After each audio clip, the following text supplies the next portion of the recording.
Okay. It's alive. It's very exciting. Whoopsie. Mix flour mixture. Oh, dang it. I already messed up. Get the air out. Ooh, that is sticky, sticky bread. I don't really know what I'm doing, honestly. Here.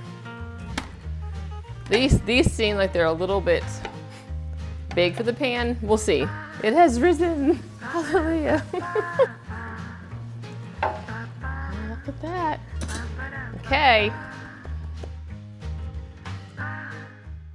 Welcome everybody to this video today. We're doing something a little different. I have not done a cooking video in a while, and I like to do some Amish recipes, some Pennsylvania Dutch recipes from the Lancaster, York County area sometimes, but it's been a while. But due to the talk about the bread made at Old Windmill Farm by Anna, and then Rebecca sharing it with me on Facebook and me sharing it with you on YouTube, all that to say, we're gonna make this thing today. We're gonna make Anna's Amish bread from Old Windmill Farm. I have not made bread in probably 2 decades, so I'm not sure it's gonna go very well. But I did watch a really good YouTube video today about making bread, and I learned some good things. First of all, I guess you have to knead it for like 8 minutes, which I'm not sure how it's gonna go. But they said you can cheat and put it in the mixer with the kneading paddle if you have to. But we need basic ingredients here. So we just need warm water, which I have ready, some yeast, 1.5 tablespoons of yeast.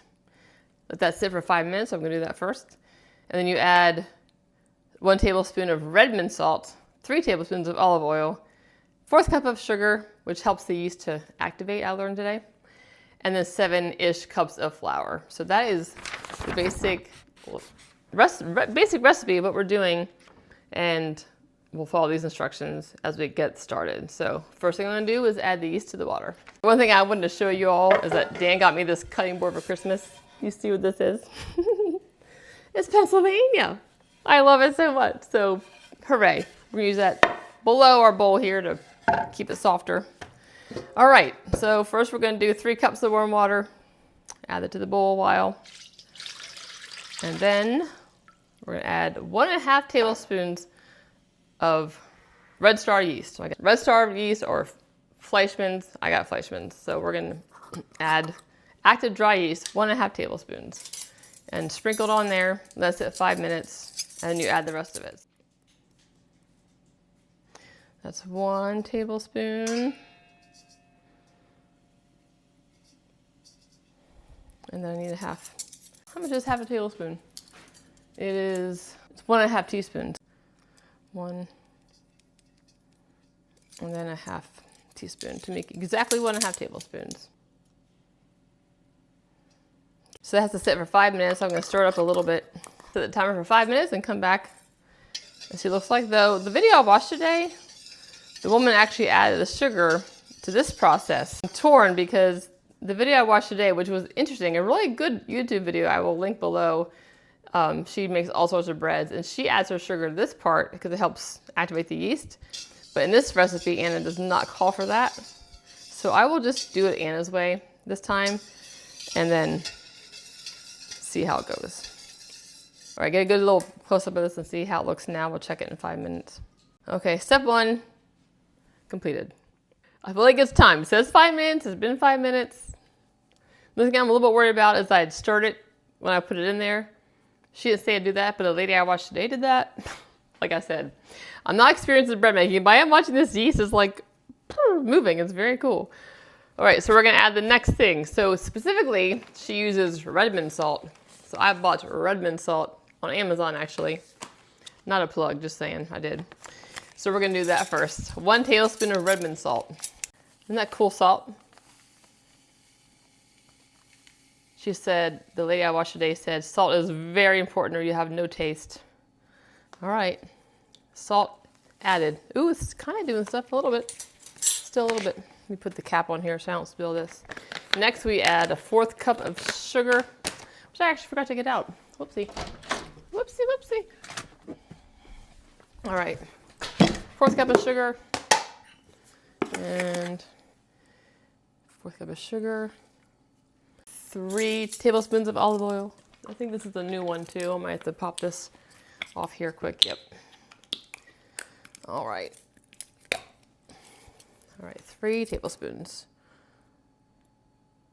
One. Whoopsie. Dang it. That was silly. Oh man, silly me. This is my Lancaster sweatshirt. That's what I get for not wearing an apron. Man, oh day. So I'm gonna stir this a little bit and then I'm gonna add the flour. So she said about, I'm still laughing about my spill, but seven more or less cups of flour. So I bought new flour today just so I'd have really good flour. I got the Bob's Red Mill all-purpose organic flour. It's non-GMO. It's supposed to be really good flour. So this is the best I could do. I know she buys special flour up in Lancaster somewhere, or somewhere near Lancaster. I know she gets her flour there. Here comes the dog. Maggie, what are you excited about? Do you even know what you're excited about? What does that mean? What does that mean? No sassing back. No sassing back. We're gonna do this.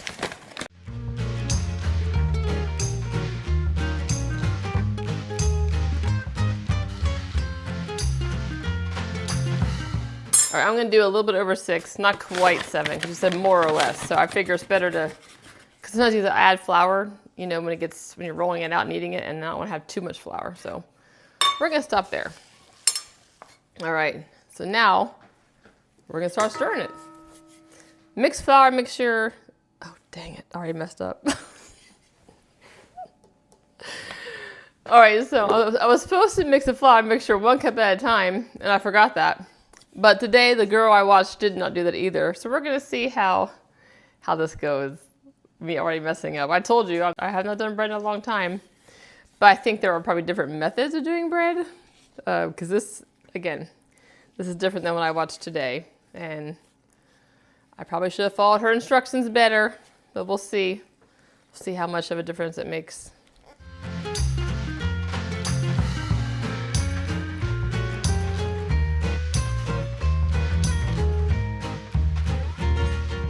Actually, this is interesting. Her recipe says to mix and then just let rise for half an hour and then knead it and then rise for 1.5 hours. So it's a little different than, again, what I saw today in my how to make bread video. This looks like it's pretty incorporated, like it looks pretty similar here. So you can see that. There's still some flour pockets here. But I mean, it's pretty much, I think it's pretty uniform here.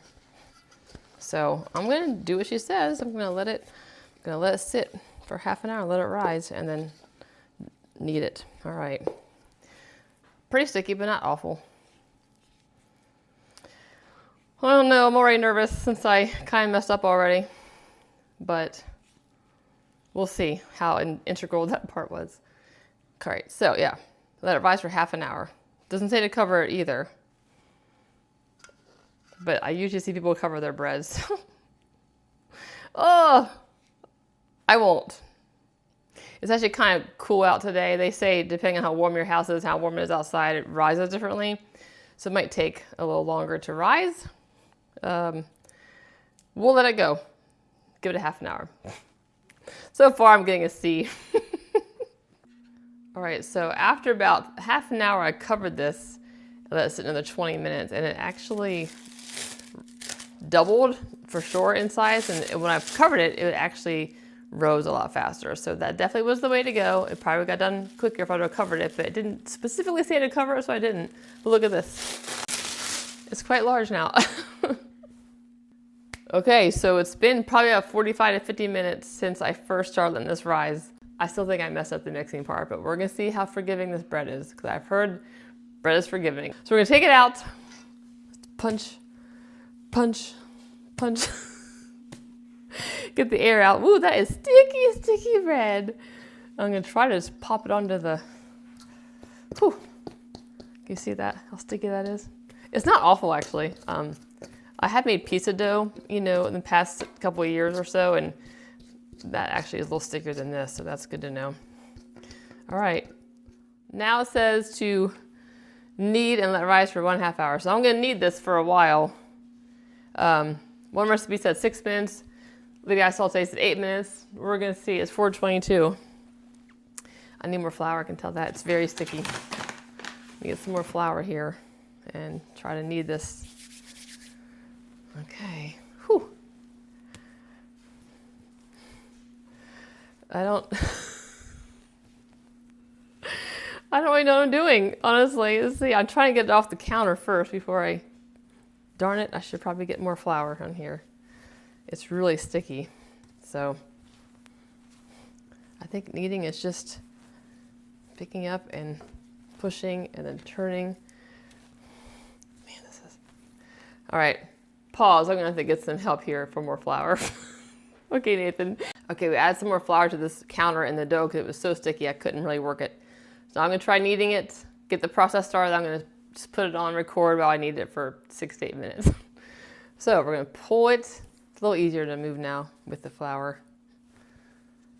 Get some more flour and push, and then fold, turn. See, it's still not wanting to turn. Try to get some more of this flour on here. Okay.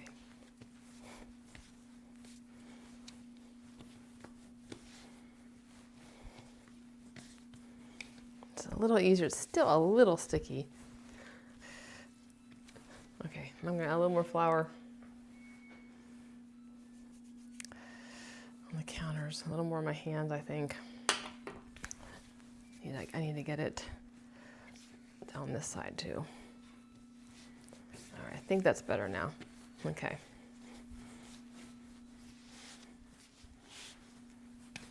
I think I'm getting into a bit of a pattern now. It's getting sticky again, so I probably have to add more flour. Whew, man. Honestly.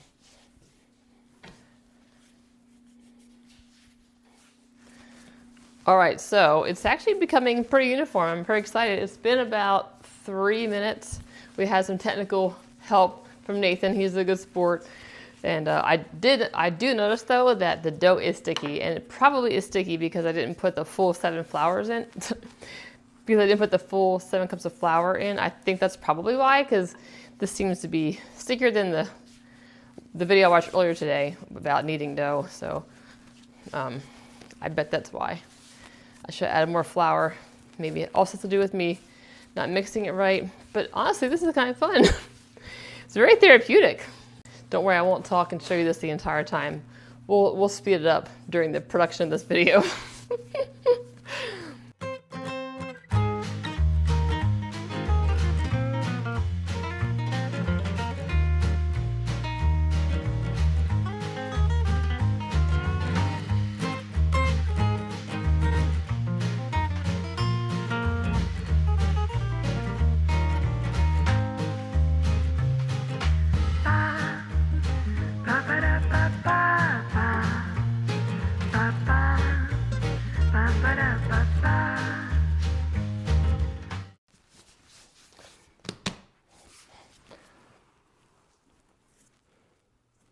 Okay, kneading is done. I felt like the dough was getting maybe a little stiff, so I wanted to stop kneading, and a little dry because I had to add so much flour because it was so sticky. We'll see how it turns out, but I don't have a good cutter, so we're using a steak knife. I'm just gonna try to cut it in half and then roll it out to a low form and put it in the pans, let them rise for, as she says, 1.5 hours. Let it rise in the oiled pan. So I already sprayed these. See, it's still very sticky. All right, yeah, it's gonna look kind of messy, I think, but we'll put them in here for now. Pop, that needs to be a little bit, I think a little bit longer. Okay, this one, roll it out a bit. I have some people do a certain method with this. I'm just gonna form it with my hands, see how it goes. All right, actually, you know what? I think this one is a little bigger. I'm changing my mind. Put that one in there. I'm gonna spray this again because I think I just took some of the oil out. Okay, this one in here. These seem like they're a little bit big for the pan. We'll see. I'm gonna keep an eye on them. So it says 1.5 hours to rise. We'll see. I feel like they're gonna rise pretty quickly because they are kind of big, the piece of the dough. So I'm gonna cover it up, wait 1.5 hours, come back and check it out. Exciting, but still a little bit terrifying. Okay, Been about an hour and 10 minutes. As you can see, it has risen. It has risen. Hallelujah. So I'm gonna put it in 350-degree oven for 20 minutes. That's what it says on the recipe. I'll check it, but I'm excited. I think maybe they might turn out. So we'll see. And don't mind the cooking in the background. Dinner has started. So timing is everything. I'm actually gonna lower that. Hang on a second. Soon they'll look very yummy and different. All right, 20 minutes. Oh, by the way, I have to tell you all, those who know Lancaster know about Millersville University. And this is my husband's Millersville University apron that he wore back when he went to Millersville back in 1993 to 1997. Authentic Millersville apron, like 30 years old or something. Go Mirage. Yes. So I actually left it in about half an hour because at 20 minutes it wasn't at all brown on top. At 25 it was not really brown on top. Now it's brown on top. It's been about 30 minutes. So I'm taking it out. Oh, hopefully it's good. Looks a little dry. This one looks a little more uniform, but yeah, I think it looks dry. So I'm gonna do a trick and put some butter on there. All right, I'm gonna put a little butter on here. I saw that trick in the video I watched today.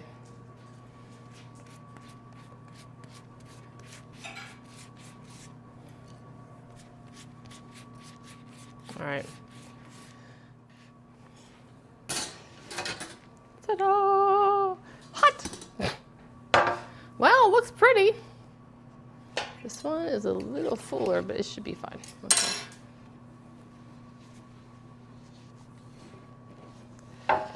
Well, look at that. Okay.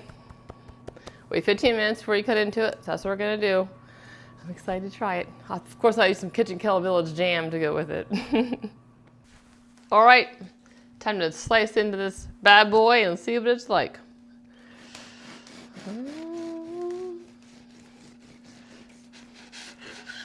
Let's see. I guess it looks pretty good.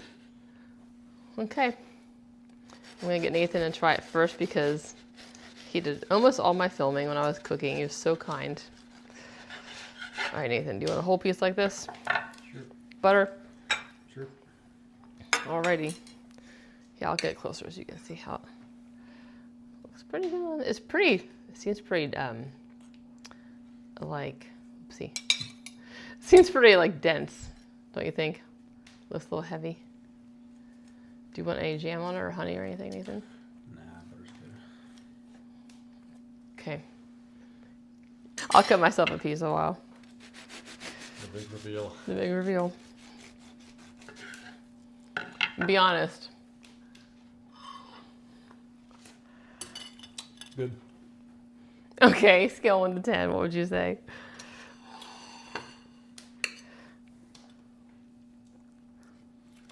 I'll be solid 8. That's not bad. Maybe I'll 8 take and a that. half. Oh, okay, I'll take that for my first time making bread, and it's basically ever this actual homemade old-fashioned way with using your hands and everything. I like the softer crust. Do you? Yeah. All right, Dan. You want some jam on this? Sure. Okay. What kind? Do you want blackberry seedless jam for Kitchen Kettle Village or seedless strawberry jam for Kitchen Kettle Village?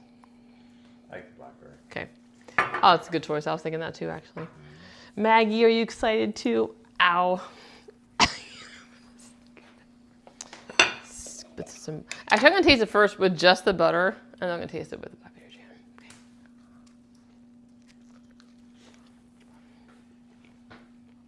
Okay. It's pretty good. It's good. I don't know what to compare it to. I've never had bread before.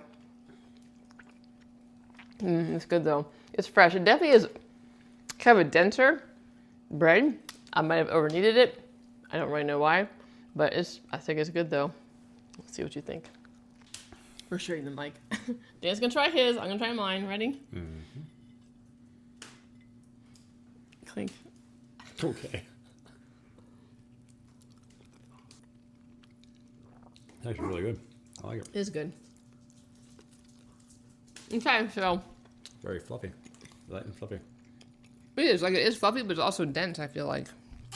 I like it better with just the butter. The jam is good. It kind of takes away a little bit from the fresh bread taste, but it's going to be good for sandwiches and toast and all that stuff. So, I'm going to show you up close the bread, I think. You see that really good? So, yeah. This just makes 2 good loaves. This is heavy. It's heavy bread, but pretty happy with it. So, yeah, I mean, from my original grade of giving myself a C during this process, I feel like it's a good B+.